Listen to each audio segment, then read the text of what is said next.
नमस्कार दोस्तों, आपका स्वागत है मेरा इस चैनल में जिसका नाम है मनी लेंस। मनी लेंस में हम बातें करेंगे शेयर मार्केट से जुड़े हुए खबरों के बारे में। तो चलिए शुरू करते हैं। सबसे पहले आज हम देखेंगे जो आज जो रिजल्ट आया है टीसीएस का, यानी टाटा कंसल्टेंसी सर्विस का जो रिजल्ट आया है उसको एनालाइज करेंगे और कंपनी को एनालाइज करेंगे। कंपनी के बारे में कुछ बातें जो आई हैं सामने उसके बारे में थोड़ा सा डिस्कशन करेंगे, आप थोड़ी बातचीत करेंगे टीसीएस। और भी हम इंटरनेशनल यानी यूएसए की बात करेंगे, कुछ चाइना की बात करेंगे। तो आप इस वीडियो को लास्ट तक जरूर देखें, आपको इन्वेस्टमेंट में ये वीडियो काफ़ी हेल्प करेगी। तो आप इस वीडियो को लास्ट तक जरूर देखें, लाइक शेयर और सब्सक्राइब जरूर करें इस चैनल को। तो सबसे पहले हम एज यूजुअल अपने निफ्टी 50 की बात करेंगे। निफ्टी 50 आज जो है अचानक 2% के आसपास तेजी किया है। ये 2% का आसपास तेजी इसलिए किया है कि कल तो मार्केट बंद था, परसों जो मार्केट यूएसए का जो खुला था वो S&P 500 हो, नैस्डैक हो या डॉ जोन्स हो, तो परसों बहुत तेजी से ऊपर चढ़ा था, क्योंकि डोनाल्ड ट्रंप ने 90 दिनों का जो टैरिफ का बैन से पॉज किया था कि 90 दिन बाद हम फैसला करेंगे भाई कि टैरिफ का करना क्या है। अभी फिलहाल जो जैसा है वैसा रहने दो। 10% का जो अंडरलाइन जो टैरिफ है वो लगा रहेगा और बाकी सब टैरिफ अभी 90 दिनों के लिए पॉज कर देते हैं। तो ये पॉज का चलते वहाँ का शेयर बाजार बहुत तेजी से ऊपर चला था। तो उसी को देखा देखी, क्योंकि हमारा बाजार कभी इंडिपेंडेंट नहीं है, हमेशा दुनिया भर के बाजारों से सम्मिलित है। तो अगर दूसरे बाजार में, अगर खासकर यूएसए का बाजार से अगर यूएसए के बाजार में तेजी है तो हमारा बाजार भी काफ़ी तेजी दिखाता है। तो परसों का बाजार काफ़ी तेज था, वहाँ 5 डॉ जोन्स 5%, ऐसे करके टेस्ला 22% भागा, तो और एनवीडिया भी भागा 18-20%। तो एक तरफ से वहाँ पे रैली शुरू हुई थी, तो वही रैली यहाँ पे कंटिन्यू हो रही है और निफ्टी 2% ऊपर चढ़ते हुए आपके स्टॉक भी काफ़ी अच्छा किए होंगे। जो फंडामेंटली स्ट्रांग होंगे वो स्टॉक्स काफ़ी अच्छा किए होंगे। तो ये तो थी निफ्टी की बात। और निफ्टी की बात ये है कि ये ज़्यादा दिन तक ये रैली चलेगा नहीं। क्यों? क्योंकि निफ्टी का जो सबसे हैवी वेट है हमारा टीसीएस, उसका रिजल्ट आज आया है। टीसीएस का रिजल्ट आया है तो काफ़ी घटिया रहा रिजल्ट। एक तरफ से बोलेंगे सिर्फ सेल्स बढ़ा 5% ईयर ऑन ईयर। देखिए मार्च में 61,000 करोड़ का था, जो इस मार्च को यानी 64,000 करोड़ का, तो बस 3,000 के आसपास, 3,000 करोड़ के आसपास इसका टॉप लाइन ग्रोथ हुआ है। बाकी देखिए, और ईबिटा जो है इसका भी 1% डाउन हुआ है, नेट प्रॉफिट डाउन हुआ है, ईपीएस डाउन हुआ है। अगर हम यहाँ पे इसको थोड़ा सा 2 मिनट एनालाइज करेंगे तो अपने हाईएस्ट पॉइंट यानी 44,779-80 के आसपास, यानी 4500 के आसपास से लगभग ये आज कहाँ बिक रहा है, 3200, यानी हाँ, तो इसको 30% की गिरावट बोल सकते हैं। लगभग 30 से 40% के आसपास गिरावट हो चुकी है और इसका पी काफ़ी रिजनेबल हो चुका है। लेकिन अभी भी इसमें खरीदारी होने की बिल्कुल, क्योंकि देखिए लोएस्ट अपने पिछले 5 साल के लोएस्ट पी पर ट्रेड कर रहा है। और अभी भी अब जब देखिए टीसीएस जो है हमारे आईटी सेक्टर का एक लीडर है, तो सबसे पहले इसका रिजल्ट आया है। अब जो इसका देखा देखी जितने भी आईटी सेक्टर के स्टॉक्स होंगे वो भी इसी लाइन पे अपना रिजल्ट देंगे, यानी उनका भी रिजल्ट क्या होगा, डाउन ही होगा। तो अगर आप टीसीएस में या फिर इस आईटी सेक्टर से अभी फिलहाल दूर रहने की ज़रूरत है, क्योंकि आने वाला रिजल्ट भी इसी लाइन पे होगा।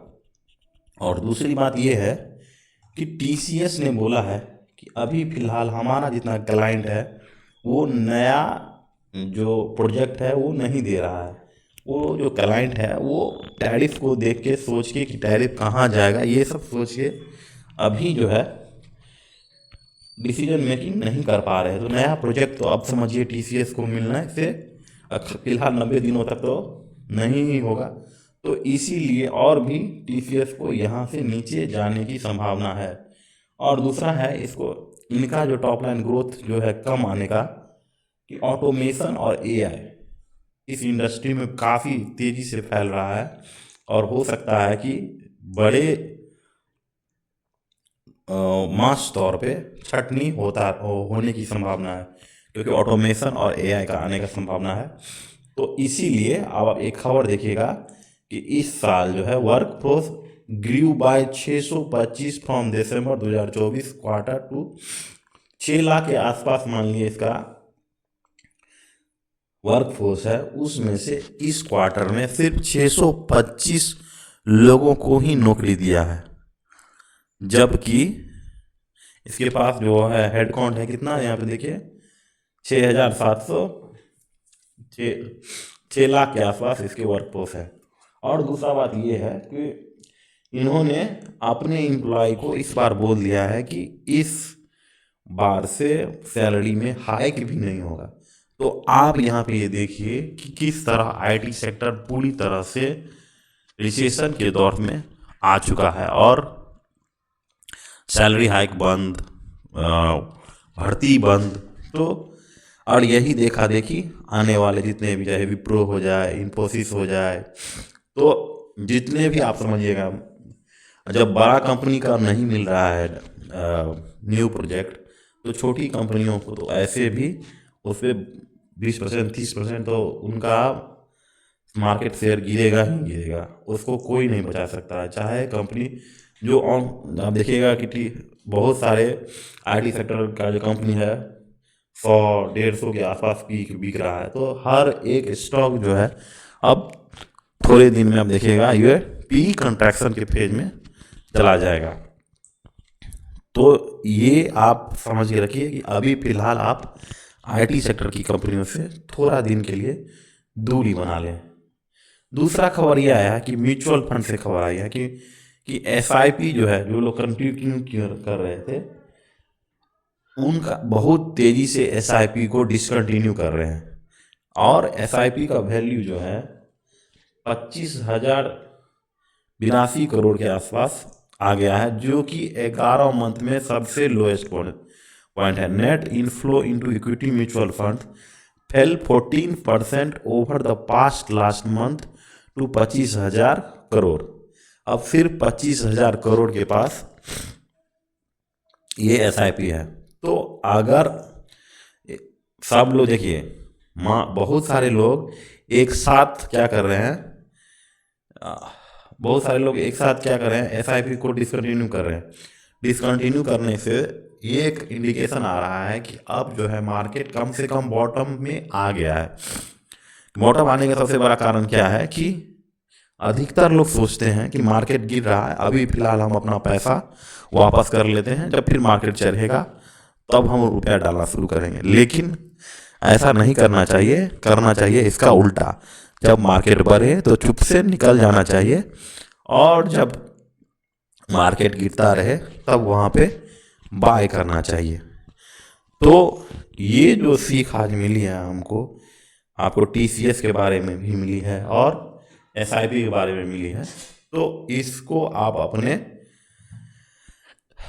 अपने इन्वेस्टिंग की जर्नी में इसको जरूर ऐड कीजिएगा। दूसरी खबर आपको पता है कि आईआईपी डाटा आया है, यानी इंडस्ट्रियल प्रोडक्शन डाटा आपको आया हुआ है।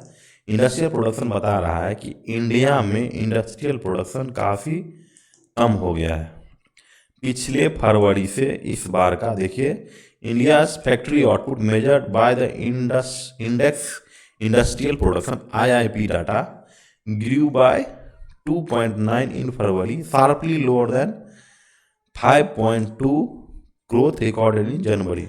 मतलब जनवरी में 5.2% था, जो कि श्रिंक होके 2.9 इस फरवरी में आया। यानी इंडस्ट्रियल ग्रोथ जो है बहुत ही कम पे आ गया है, जिसमें माइनिंग ग्रोथ सिर्फ 1.6% है, मैन्युफैक्चरिंग का ग्रोथ 2.9 बता दिए हैं जबकि मैन्युफैक्चरिंग का पिछले इस महीने में यानी जनवरी में 5.8 था। सिर्फ इलेक्ट्रिसिटी का ग्रोथ आया है और आया है, इंफ्रा गुड्स में भी आया है और प्राइमरी गुड्स में आया है।